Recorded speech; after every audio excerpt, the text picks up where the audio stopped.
આપ જોઈ રહ્યા છો એનએન ન્યૂઝ. હું છું એન્કર અર્પિતા પટેલ. હવે જોઈએ અગત્યના સમાચાર. સુરતમાં પ્રાણદાતા ફાઉન્ડેશન દ્વારા અંધજન બાળકોના ઉત્કર્ષ માટે મ્યુઝિકલ ઇવનિંગનું આયોજન કરવામાં આવ્યું હતું, જેમાં ગીતકારોએ ગીત ગુંજન કરી ઉપસ્થિત બાળકોના મન મોહી લીધા હતા અને તેમને પ્રોત્સાહિત કર્યા હતા.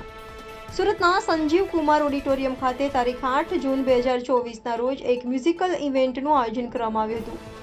અંધજન બાળકોને પ્રોત્સાહિત કરવા માટે આયોજન કરવામાં આવ્યું હતું. પ્રાણદાતા ફાઉન્ડેશન દ્વારા આયે સાવંજુમ કે નામના શીર્ષક હેઠળ આ આયોજન કરવામાં આવ્યું હતું, જેમાં પ્રખ્યાત ગીતકાર શાકિર શેખ, પ્રશાંત દવે, મિનેશ જૈન, મનીષ ચાવડા, સંગીતા ભગત, છાયા ખંડેલવાલ, ડોક્ટર પારુલ દેસાઈ, તૃષ્ણા રામવાલા સહિતના ગીતકારો ઉપસ્થિત રહ્યા હતા અને બાળકો માટે ગીતોના સૂર રેલાવ્યા હતા. આ કાર્યક્રમમાં S24 ન્યૂઝના સાધનાબેન સાવલિયા સહિતના મહાનુભાવો ઉપસ્થિત રહ્યા હતા અને બાળકોને પ્રોત્સાહિત કર્યા હતા.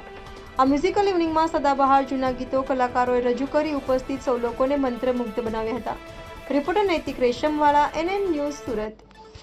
દર્શક મિત્રો, તમારી આસપાસ બની રહેલી અવનવી ઘટનાઓ વિશે જાણવા માટે NN ન્યૂઝને લાઇક કરો, શેર કરો, સબસ્ક્રાઇબ કરો અને બેલ આઇકન પ્રેસ કરો, જેથી આપને નોટિફિકેશન્સ મળતી રહે.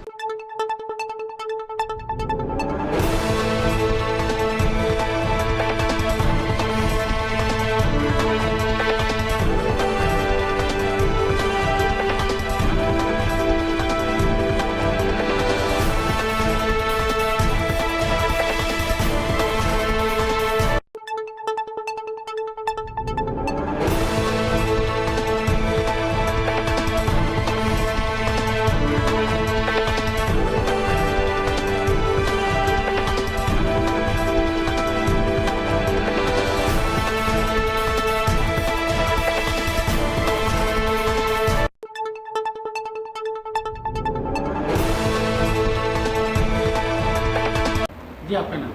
प्रशांत दवे नाम है मेरा. आज किस तरह का ये कार्यक्रम? ये जो इवेंट है, ये अश्विन भाई हमारे फ्रेंड है और एक प्राणदाता के समीर भाई, उन्होंने मिलकर के इवेंट ऑर्गेनाइज़ किया था, जिसमें अंधे बच्चे जो हैं उनका कुछ वेलफेयर हो, ऐसा सोच करके उन्होंने इवेंट ऑर्गेनाइज़ किया कि भाई हम सिंगिंग इवेंट रखेंगे और अगर वॉलंटरीली कोई चैरिटी आती है तो हम उन बच्चों को ऑन द स्टेज, मतलब ऑन द स्पॉट ही दे देंगे और इससे उनका भला भी हो जाएगा.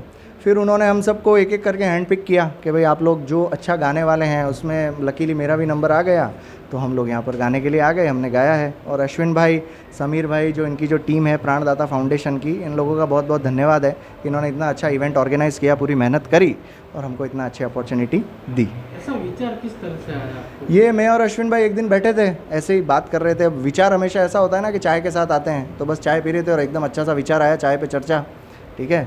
तो बस हमारा विचार ऐसा आया और हमने कहा चलो शुरू करते हैं. अब आदमी बस पहला कदम बढ़ाता है, वो मुश्किल होता है, बाकी सब तो आसान हो जाता है. धीरे धीरे हम चलते गए, कारवां बनता गया. ऑडियंस को किस तरह का ये कार्यक्रम का लाभ उठा रहे हैं? ऑडियंस आ रही है, गाने सुन कर के लाभ उठा रही है, ऑडियंस को मज़ा आ रहा है. सूरत की जनता तो वैसे भी बहुत शौकीन है और सैटरडे नाइट है तो गाना सुनने के लिए तो लोग यहाँ पे बहुत ज़्यादा संगीत के प्रेमी हैं, तो सभी लोग यहाँ आए हैं साथ में.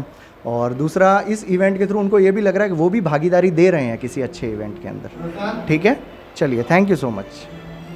जी, आपનું નામ? કિરણ કાંતિલાલ ચોકસી. जी, આજે શું કાર્યક્રમ કરવામાં આવ્યો? આજે મ્યુઝિકલ પ્રોગ્રામ હતો.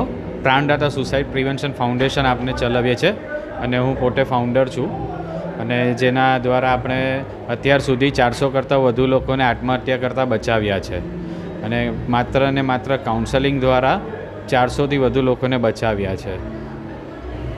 આ પ્રોગ્રામ કરવાનો ઉદ્દેશ્ય શું છે? આ પ્રોગ્રામ કરવાનો ઉદ્દેશ્ય એવો છે કે આ પ્રોગ્રામ દ્વારા જે કંઈ ટિકિટમાંથી જે કંઈ ફાળો આવે એ અંધ બાળકોને ડોનેટ કરવામાં આવે.